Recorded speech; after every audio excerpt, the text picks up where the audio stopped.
السلام علیکم ورحمۃ اللہ وبرکاتہ۔ نحمدہ ونصلی علی رسولہ الکریم، اما بعد، اعوذ باللہ من الشیطان الرحمن الرحیم۔ قال اللہ تعالی فی القرآن المجید وفرقان الحمید: والذین یقولون ربنا هب لنا من ازواجنا وذریاتنا قرۃ اعین واجعلنا للمتقین اماما۔ اللہم صل علی محمد وعلی آل محمد کما صلیت علی ابراہیم وعلی آل ابراہیم انک حمید مجید۔ اللہم بارک علی محمد وعلی آل محمد کما بارکت علی ابراہیم وعلی آل ابراہیم انک حمید مجید۔ صدق اللہ العظیم۔ شروع اللہ کے نام سے جو بے انتہا مہربان اور نہایت رحم کرنے والا ہے۔ ارشاد باری تعالیٰ ہے کہ جو لوگ دعائیں مانگا کرتے ہیں کہ اے ہمارے رب، ہمیں اپنی بیویوں اور اپنی اولاد سے آنکھوں کی ٹھنڈک اور ہم کو پرہیزگاروں کا امام بنا۔ انتہائی قابل صد احترام دوستو، آپ کی تربیت گاہ کا آغاز کل سے ہوا ہے، جو آپ نے اپنے سینوں پر بیج آویزہ کیے ہیں، اور گفتگو کا محور اور موضوع ان 3 دنوں میں قیادت ہے، لیڈرشپ ہے، ویژنری قیادت ہے۔ اور بنیادی طور پر اگر میں یہ کہوں کہ یہ لیڈرشپ ٹریننگ پروگرام ہے، جس کے اندر جنوبی پنجاب سے آپ مختلف تعلیمی اداروں سے اسلامی جمعیت طلباء کے مختلف مناصب پر فائز کیے ہوئے افراد ہیں، گویا آپ لوگ چنے ہوئے ہیں، دیوار میں چنے ہوئے نہیں ہیں، منتخب کیے ہوئے ہیں۔ یہ بھی اللہ کی رحمت ہے کہ اس نے بہت سے کروڑوں طالب علموں میں سے آپ کا انتخاب کیا ہے، اس لیے کہ اللہ رب رحمان ہمارے ہر فعل اور ہر کام سے نہ صرف آگاہ ہے، بلکہ وہ اتنا باریک بھی ہے کہ دلوں میں پیدا ہونے والے وسوسوں سے بھی واقف ہے۔ اور پیارے نبی آقا نامدار محمد مصطفیٰ صلی اللہ علیہ وسلم کا فرمان عالی شان ہے، جس کا مفہوم ہے کہ جب اللہ اپنے بندوں سے کسی کے ساتھ بھلائی کا معاملہ کرنا چاہے تو اسے نیکی کے کاموں کی توفیق دے دیتا ہے۔ تو ظاہر ہے کہ آپ لوگ چنیدہ ہیں، اور قرآن نے وہ لفظ بھی استعمال کیا ہے کہ ہوا اجتباکم، کہ آپ لوگ تو منتخب کیے ہوئے ہیں، چنے ہوئے ہیں، عام لوگ نہیں ہیں۔ اور اگر ہم اس سے بھی آگے بڑھ کر اگر یہ بات کرنے کی کوشش کریں کہ بنیادی طور پر تو مسلمان ہی چنا ہوا ہے، منتخب کیا ہوا ہے، میرے اور آپ کی اس دنیا میں آمد اشرف المخلوقات کی حیثیت سے اعلیٰ ترین پیمانے پر، اعلیٰ ترین انداز سے، اعلیٰ ترین ساخت پر اللہ رب رحمان نے مجھے اور آپ کو پیدا کیا۔ احسن تقویم اس نے قرآن عظیم الشان میں خود کہا، لیکن اس نے اربعہ انسانوں کے اندر مجھے اور آپ کو یہ بھی نعمت اور توفیق عطا فرمائی کہ ہمیں اس نے دین اسلام کے لیے منتخب کیا، کلمہ طیبہ جیسی نعمت مجھے اور آپ کو عطا فرمائی۔ کلمے کی نعمت کوئی معمولی نعمت نہیں ہے۔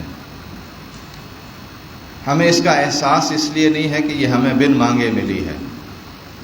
ہم مسلمان گھرانے میں پیدا ہوئے، ہمارے کان میں اذان کہی گئی، دوسرے کان میں اقامت کہہ دی گئی، ہمارا طرز معاشرت بود و باش مسلمانوں جیسا ہے، بچپن سے ہی ہمیں قرآن کو پڑھنا سکھایا گیا، ماحول ہمیں گھر کا، محلے کا، علاقے کا، ملک کا ایسا ملا کہ جس نے ہمیں خود اعتمادی بھی دی، آزادی کا احساس بھی دیا، اور انسان کی جو یہ سب سے قیمتی متاع ہے، جسے خود پیارے نبی صلی اللہ علیہ وسلم کے ایک حدیث کے مفہوم کے مطابق کہ اللہ رب الرحمن نے جو نعمتیں انسان کو دی ہیں، اور خود قرآن نے بھی اس کا اظہار کیا ہے کہ اگر تم ان نعمتوں کو گننا چاہو، شمار کرنا چاہو، اس کی کاؤنٹنگ کرنا چاہو تو یہ تمہارے لیے ممکن نہیں ہے۔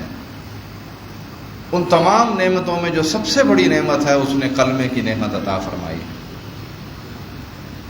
اور اس سے آگے بڑھ کر اس کا کرم ہم سب پر جو ہم آج اس مسجد کی چھت کے نیچے بیٹھے ہیں کہ اس نے ہمیں کلمے کا شعور بھی عطا فرمایا۔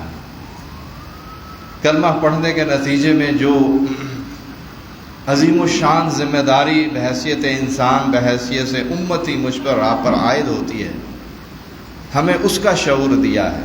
اسی لیے ہم اسلامی جمعیت طلبہ کے ساتھ منسلک ہوئے ہیں۔ مجھے نہیں معلوم کہ آپ سب لوگوں کو اب نصب العین یاد رہتا ہے کہ نہیں۔ ہم جب اسلامی جمعیت طلبہ میں تھے تو ہمیں تو نصب العین بھی زبانی یاد تھا، پروگرام بھی زبانی یاد تھا، اور بڑی دلچسپ بات یہ ہے کہ جب ہم رکن بنے تو جو ناظم مقام تھے انہوں نے ہمارے ساتھ بڑا اہم کام ایک کیا کہ انہوں نے کہا کہ رکن جمعیت کو تو دستور زبانی یاد ہوتا ہے۔ اب ہمیں بھی بڑا شوق تھا، تو مجھے یاد ہے کہ یہاں میڈیکل کالج ہے، قاعدہ میڈیکل کالج، اس کا فیصل ہال ہے۔ جو ہمارے ناظم مقام تھے وہ ڈاکٹر ہیں، ڈاکٹر سرفراز، لاہور میں ہوتے ہیں۔ تو سارے ارکان نے کہا کہ جی تو بڑا ضروری ہے، آپ کو دستور زبانی یاد ہونا چاہیے۔ مجھے یاد ہے کہ 2 دن لگا کر میں نے پورا دستور زبانی یاد کیا تھا۔ گو کے بعد میں جب ہم نے حلف پڑھا تو پتہ یہ چلا کہ یہ تو ناظم مقام نے ہمیں حلف یاد کروایا ہے، دستور یاد کروایا ہے۔ تو آپ کا جو نصب العین ہے انسانی زندگی کی تعمیر ہے، یہی ہے نا جی؟ کسی بھائی کو یاد ہے پورا؟ پڑھے ذرا۔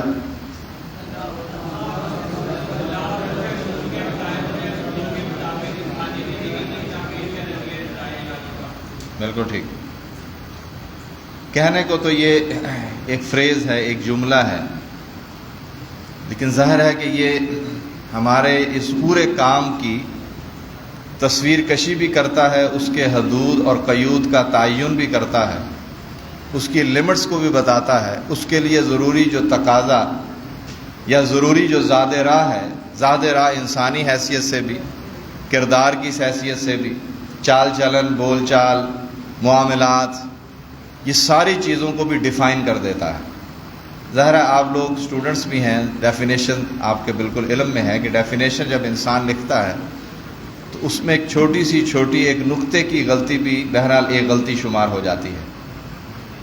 یہ بھی ایک تجربہ ہے، مجھے بھی یہ یاد ہے کہ جب ہم اپلیکیشن لکھا کرتے تھے، اب کا تو مجھے اندازہ نہیں ہے، لیکن میں نے 5ویں کلاس تک انگلش میڈیم اسکول میں پڑھا، اور 6ٹھی کلاس میں والد صاحب نے مجھے اردو میڈیم گورنمنٹ اسکول میں داخل کرایا۔ اس وقت 6ٹھی کلاس سے اردو، کیونکہ وہ اردو میڈیم ہوتا تھا تو انگلش جو ہے وہ 6th کلاس سے شروع ہوتی تھی۔ تو جب ہم 6th کلاس میں پہنچے تو ہم نے یہ پڑھا کہ دس از a cat, this is a bat, تو ہم یہ پڑھتے تھے۔ ظاہر ہے کہ میں انگلش میڈیم سے پڑھ کر آیا تو میری انگلش نسبتاً بہتر تھی۔ کلاس کے اندر اس کی بنیاد کے اوپر تھوڑا سا کلاس کے اندر روب رہتا تھا۔ تو جو اپلیکیشن ہم لکھتے تھے، جسے آپ کہتے ہیں کہ چھٹی کی درخواست، اردو میں لکھنا ویسے تو، لیکن انگلش میں لکھنا بڑا مشکل ہوتا تھا۔ اس لیے مشکل تھا کہ انگلش ابھی تو سیکھنے شروع کی تھی۔